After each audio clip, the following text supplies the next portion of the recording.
Jemaat Tuhan, perenungan kita hari ini di dalam 1 Korintus 2 ayat yang ke-13. Dan karena kami menafsirkan hal-hal rohani kepada mereka yang mempunyai roh, kami berkata-kata tentang karunia-karunia Allah dengan perkataan yang bukan diajarkan kepada kami oleh hikmat manusia, tetapi oleh roh. Tema kita yaitu kanon.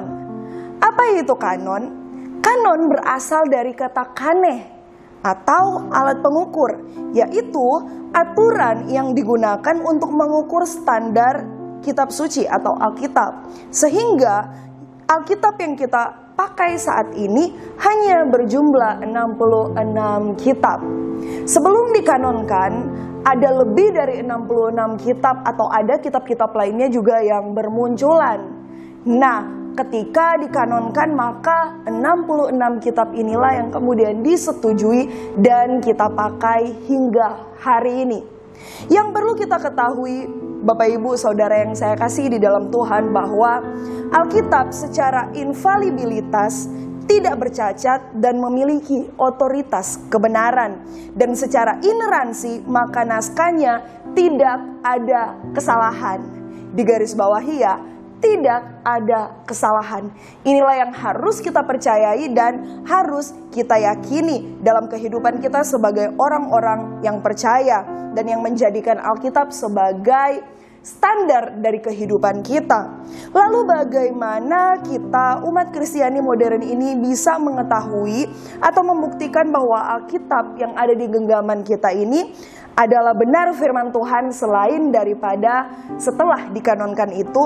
Yang pertama yaitu klaim atau pernyataan dari Alkitab itu sendiri. Kedua, nubuatan yang digenapi dan kesinambungan yang sesuai antara penulis yang berbeda generasi, latar belakang profesi dan tingkat sosial, namun ketepatan dan nilai sejarah juga geografisnya tidak bertentangan. Kemudian yang ketiga, yang tampaknya sederhana namun yang paling utama, yaitu kesaksian Roh Kudus melalui orang-orang yang percaya. Nah, memahami akan hal ini, maka seharusnya kita sebagai orang percaya tidak lagi meragukan Alkitab atau firman Tuhan yang kita baca. Alkitab ini sungguh hebat, bukan karena penulisnya yang hebat, namun karena Roh Kudus dan Tuhan yang mengilhami, itulah yang hebat.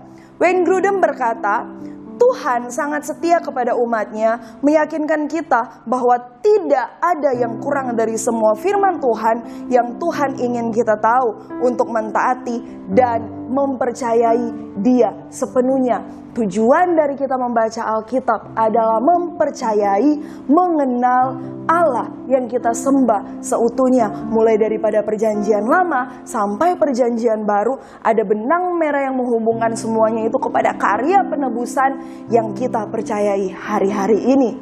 Itu dia untuk perenungan kita hari ini. Jangan lupa untuk membaca Alkitab kita. Tuhan Yesus memberkati.